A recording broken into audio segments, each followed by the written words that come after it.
Hello, you're watching Academy Music TV. We are at Reading 2019, and joining me right now is Blackpool's finest, Boston Manor. How are you doing? Good. How are you doing? I'm pretty good. Melting into a pool of sweat, but otherwise fine. It's perspirant in here. Perspirant, that's a nice way of putting it, yeah. You smashed the radio on stage earlier today. Thank you. How was it? How was it for you? Incredible. You know, I said on stage, it's been 10 years since I first came to this festival when I was like 15, and I went and got my GCSEs over the phone. Bailed to come to it was Leeds, I'm sorry Reading. But you know, the radio one's always been like such an interesting stage because it's so diverse, such a sort of melting pot of like a lot of new artists, especially earlier on in the day. So when we sort of got offered this slot, we were overjoyed to be able to do it, and you know, we didn't expect there'd be anyone really there because it's early days, you know, early in the day I should say. But it was mad. I could not have asked for anything more. Honestly, I had such a good time. Same. Good input, Mike. Thanks.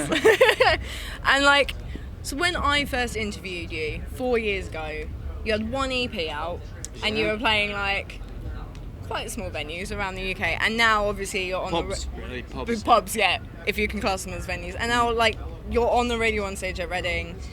Second album's just come out. Is it looking back over those 4 years? How would you even take that in? Is it? It's mental.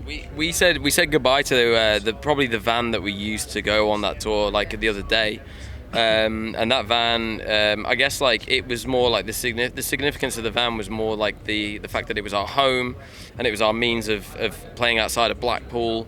And seeing more of the UK and stuff like that, and it was so important to us. And as soon as we got rid of it, all of those memories came flooding back, and it was so emotional. And knowing that we were playing this stage, at least in Reading, and looking back on where we've come from and stuff like that, it was just so humbling. And you know, it's a lot of hard work, and it felt like it's kind of yeah. There's been no sort of viral hit that's been they're the band that you know the kids are talking about now, so they'll, you know, they formed 6 months ago, and there you go, here's your slot kind of thing. It's just been graft, and it's all for the fans. It's because of the fans, because they've just been so supportive, and they've just stuck with us from, you know, those shows that you were coming to. I still see those fans on the front row now, all the time. There was Will Turner. I went in the crowd today and was trying to get someone to sort of lift me up, and I turned around and he was like, Henry. I was like, yes, you know, he's been coming to our shows for 5 years and since we started, and that's what is amazing, is because, you know, these people really do believe in us and kind of trust us, so we can do things you know, take risks sonically, because they're not just sort of fleeting. They're sort of there because we mean something to them and they mean something to us, and it's great. So yeah, the only reason we are here is because we've built up a fan base and they've stuck by us, really, and it's beautiful to even come to a festival like this at this time on this stage and see those fans still there, you know. It's great. And kind of going on from taking risks sonically with your new album Welcome To The Neighbourhood, that definitely propelled you forward somewhat, and you really kind of, I feel pushed your boundaries with your sound. You kind of ditched the pop punky side of things, yeah. And it's a lot darker, and it's quite intense and moody. It's great, but was that always the intention? When you went in to write it, we were we need to go slightly off into a new direction, or you're we don't want to just be that band that does that sound? I mean, it was a bit of both, really, because we kind of just sort of, I was just saying, we kind of were well, we don't really like pop punk. We were a pop punk band, you know, or trying to be, and we were well, we don't really like pop punk, and we're not very good at it. There's so many better bands at doing this, and we're well, we like nu metal and Nine Inch Nails and Deftones, and kind of just want to do these weird songs. And we started to kind of writing this kind of, we're let's just write what we want to write, and it did come out organically, but we definitely got to a point where we'd written a few songs that we thought were great, and we were well, let's Hail Mary it, you know, if it goes to shit and people don't like it, at least we went out doing what we like. But you know, I don't want to be sort of a mediocre sort of band at doing the thing that we don't even give a fuck about, you know. So but fortunately some people liked it, so that's great. But yeah, so it's a bit both really. It was organic, but we definitely kind of knew that's what we were doing, you know. Yeah. Cool. And the album is loosely themed around your hometown. What is it about Blackpool that inspired you so much to kind of pick bits out, or are there any certain things or messages you wanted to put into that album to kind of like highlight certain things that you see on a day-to-day basis or whatever? Yeah, well, I mean, the record itself is about kind of the world at large today and the disenfranchisement of young people and the sort of divide that we all are aware of now, especially now, a year on. Like, who's not aware of what's going on, you know? But Blackpool seemed to be this. I've always been fascinated with Blackpool because there's nowhere quite like it, you know. It's aesthetically, doesn't look like anywhere else, and it just looks like the 90s. It hasn't changed. It was this. For those of you watching that don't know, it was this absolute jewel of the UK from like the 40s onwards, and then in about the late 80s it just took this big nosedive, and it's never really got out of it, and it kind of was a perfect metaphor for what the message, what we were singing about and talking about, you know, the message of the record. So and I've always been fascinated with what it looks like I say, that it just looks like this weird time warp, and I love it. I do love it. It's got such spirit and such heart, and I feel bad because I get people say I've talked shit on it all the time in the press, and I don't mean to. Like, you can't act like it's great. It just isn't. It's fucked. But you know, there is nowhere like it, and I've always been fascinated by that. And it was probably, I think it was actually Mike's idea, but he was like, well, why don't we kind of just channel the aesthetic of the record of the town into the record? And I was like, well, the whole record is kind of about what has happened to this town specifically now. So the two kind of just fell into each other, really. Okay, cool. That sounds good. And I'd say, yeah, we're kind of nearing up to a year on from the record now. So have you started thinking about what's going to come next? If you put out a slightly newer song a couple months ago, what's happening? Are you? We're always like around the clock. We're always like from the very start. We're always writing and being creative in. You know, we have like a number of kind of like projects that we're trying to work on and fulfill at this point, and we're never going to stop being creative. That's the most like the funnest part of being in a band, I think.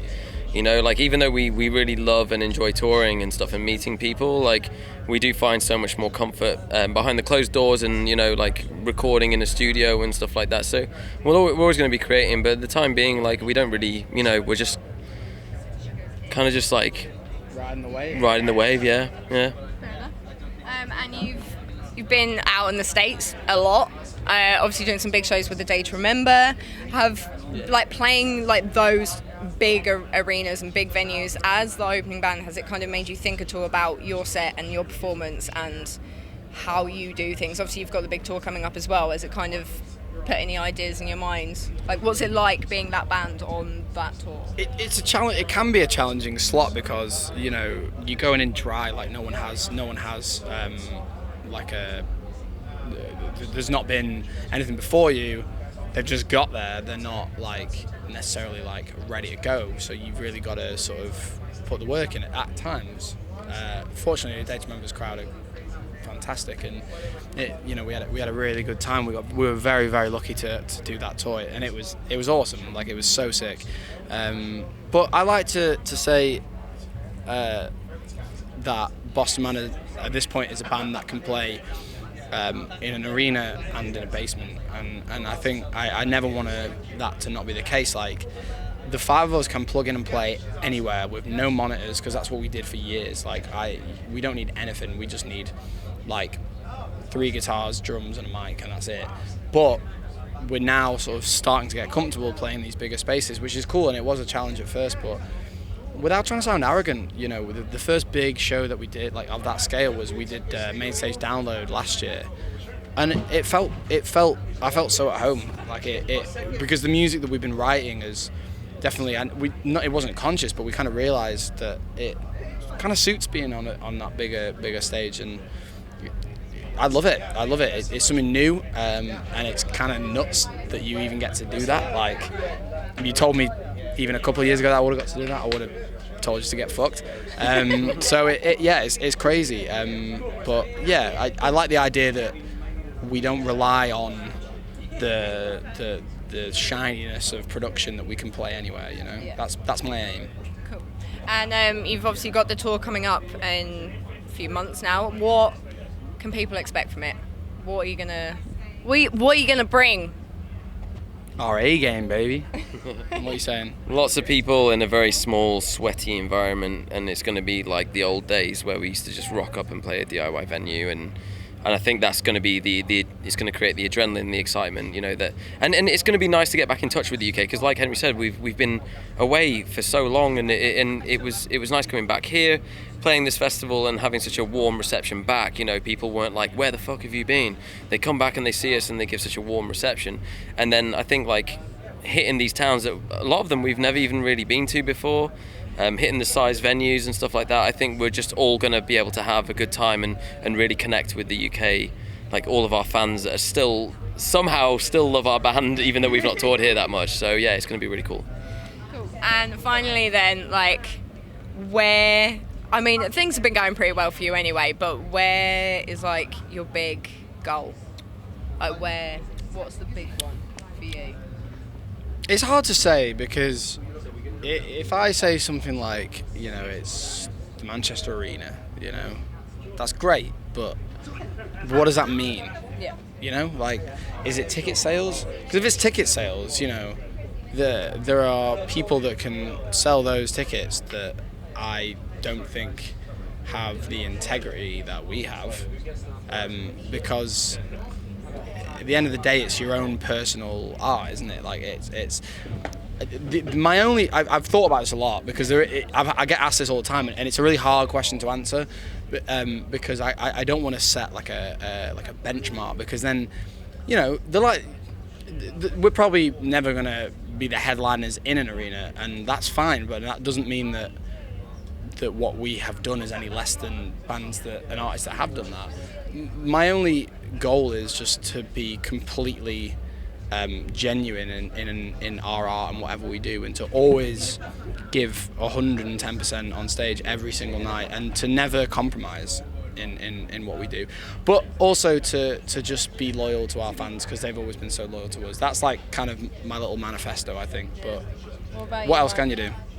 I just want to be in a space, in a place like in the band where the schedules are, you know, a little bit more easygoing, and we get a little bit more time to take the time out to write and be more creative in what we do, because we love music so much. We're huge fans of, like, you know, we consume so much music, and we want to kind of like put out as much music of our own and as many different types of music. You know, we really want to explore that, and to be in like a place where it's comfortable to do that, that's kind of like where we want to be as well, I think, you know. Don't get me wrong, I want to be filthy fucking rich as soon as possible, but on my terms, man, my terms. Yeah, that's an excellent way to round up the interview. Well done. Thanks so much, guys. Enjoy the rest of your weekend.